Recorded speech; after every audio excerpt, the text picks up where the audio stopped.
രാഗിന് എന്താണ് നിലവിലെ സാഹചര്യം?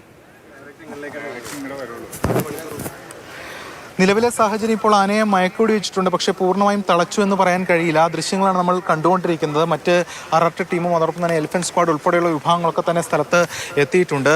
ആനയെ നിയന്ത്രിക്കാൻ അല്ലെങ്കിൽ ആനയെ തളയ്ക്കാൻ വേണ്ടിയിട്ടുള്ള ശ്രമം ഇപ്പോൾ നടത്തിക്കൊണ്ടിരിക്കുകയാണ്. മയ്യനാട് പാർത്ഥസാരഥി എന്ന് പറയുന്ന ആനയാണ് ഇടഞ്ഞ് ഓടിയത്. ഇതാണ് ആ ക്ഷേത്ര പരിസരം. ഇവിടെയാണ് ഈ സംഭവം ഉണ്ടായത്.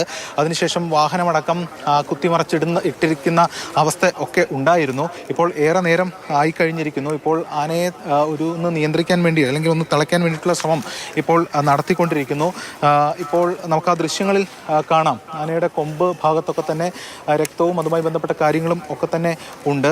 ഇതോടൊപ്പം ഇവിടെ സ്കൂട്ടറും അതുമായി ബന്ധപ്പെട്ട വാഹനങ്ങളും ഒക്കെ തന്നെ തള്ളി മറിച്ചിട്ടിരിക്കുന്ന അവസ്ഥയുമുണ്ട്. അങ്ങനെ അത്യന്തം ഒരു പരിഭ്രാന്തമായിട്ടുള്ള അന്തരീക്ഷമായിരുന്നു അല്പസമയം മുമ്പ്.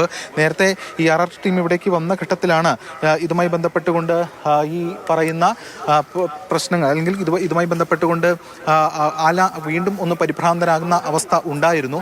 ഇപ്പോഴെന്തായാലും ആനയെ ഒരു സ്ഥലത്ത് നിർത്തിയിരിക്കുകയാണ്. മയക്കുവെടി വെച്ചിട്ടുണ്ട്. അതോടൊപ്പം തന്നെ കൂടുതൽ കാര്യങ്ങളൊക്കെ തന്നെ പരിശോധിച്ചുകൊണ്ടിരിക്കുന്നു എന്നതാണ് ഇപ്പോൾ അധികൃതരും അതുമായി ബന്ധപ്പെട്ട ആളുകളുമൊക്കെ തന്നെ വ്യക്തമാക്കുന്നത്. ഇതാണ് ആ ക്ഷേത്ര പരിസരം. ആ ക്ഷേത്ര പരിസരത്തിനകത്ത് അല്ലെങ്കിൽ ആ കോമ്പൗണ്ടിൽ അകത്ത് ഈ ആന കുത്തിമറിച്ചിട്ടിരിക്കുന്ന വാഹനങ്ങളുണ്ട്. അതോടൊപ്പം തന്നെ മറ്റ് കാര്യങ്ങളൊക്കെ തന്നെയുണ്ട്.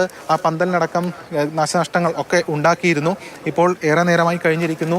ആനയെ ഒരു സ്ഥലത്ത് ഇപ്പോൾ നിർത്തിയിട്ടുണ്ട്, മയക്കുവെടി വെച്ചിട്ടുണ്ട്. പക്ഷേ എങ്കിലും പൂർണ്ണമായും നിയന്ത്രിച്ചു അല്ലെങ്കിൽ പൂർണ്ണമായും തളച്ച അവസ്ഥയിലേക്ക് എത്തി എന്ന് പറയാൻ കഴിയില്ല. ആനയുടെ അടുത്തേക്ക് ആർക്കും അങ്ങനെ എത്താൻ കഴിഞ്ഞിട്ടുമില്ല. എല്ലാവരും ദൂരെ മാറി നിരീക്ഷിച്ചുകൊണ്ട് തന്നെ നിൽക്കുകയാണ്. മറ്റ് ബന്ധപ്പെട്ട ആളുകളും അധികാരികളും ഒക്കെ തന്നെ സ്ഥലത്തുണ്ട്. പോലീസ് ഉൾപ്പെടെയുള്ള സംവിധാനങ്ങളും ഒക്കെ തന്നെ ഉണ്ട്.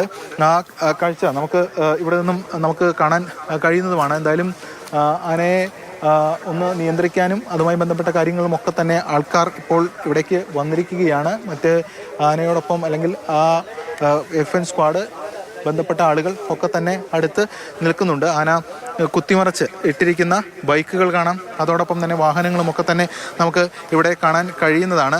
ആ ദൃശ്യങ്ങളാണ് നമുക്ക് ഇവിടെ നിന്നും കാണാൻ കഴിയുന്നത്. നമുക്ക് കാണാം. ആനയുടെ മുമ്പിൽ തന്നെ ഒരു വാഹനമുണ്ട്, ബൈക്കുണ്ട്. തൊട്ടപ്പുറത്തൊരു ബൈക്കുണ്ട്. SPCA എലിഫന്റ് ടാസ്ക് ഫോഴ്സിൻ്റെ ആളുകളൊക്കെ തന്നെ സ്ഥലത്ത് അവിടെ നിൽക്കുന്നുണ്ട്. ഇപ്പോൾ ആനയെ ഒരു സ്ഥലത്ത് നിർത്തിയിരിക്കുകയാണ്. മയക്കുവെടി വെച്ചിരുന്നു. എന്നാൽ പൂർണ്ണമായും കാര്യങ്ങൾ വരുതിയിൽ വന്നു അല്ലെങ്കിൽ പൂർണ്ണമായും കാര്യങ്ങൾ നിയന്ത്രിച്ചു ആ അവസ്ഥയിലേക്ക് എത്തി എന്ന് പറയാൻ കഴിയില്ല. ഇതാണ് നിലവിൽ ഇവിടുത്തെ അവസ്ഥ. ഇവിടെ കിടങ്ങൂർ മഹാവിഷ്ണു ക്ഷേത്രത്തിലേക്കാണ് ആനയെ കൊണ്ടുവന്നത്. തൊട്ടടുത്ത് ആ കുളമുണ്ട്. ആ കുളത്തിലേക്ക് ഒന്ന് കൊണ്ടുവന്ന ഘട്ടത്തിലാണ്, കുളത്തിലേക്ക് വെള്ളം കൊടുക്കുന്നതിനും മറ്റുമൊക്കെയായി കൊണ്ടുവന്ന ഘട്ടത്തിലാണ് ആന വിരണ്ടോടിയത്.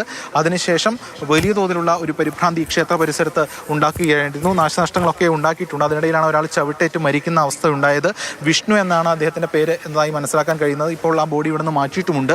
മറ്റൊരാൾ ഗുരുതരാവസ്ഥയിൽ ആശുപത്രിയിൽ ചികിത്സയിലുമാണ്. ഇതാണ് ഇപ്പോൾ നിലവിലെ ഇവിടുത്തെ അവസ്ഥ.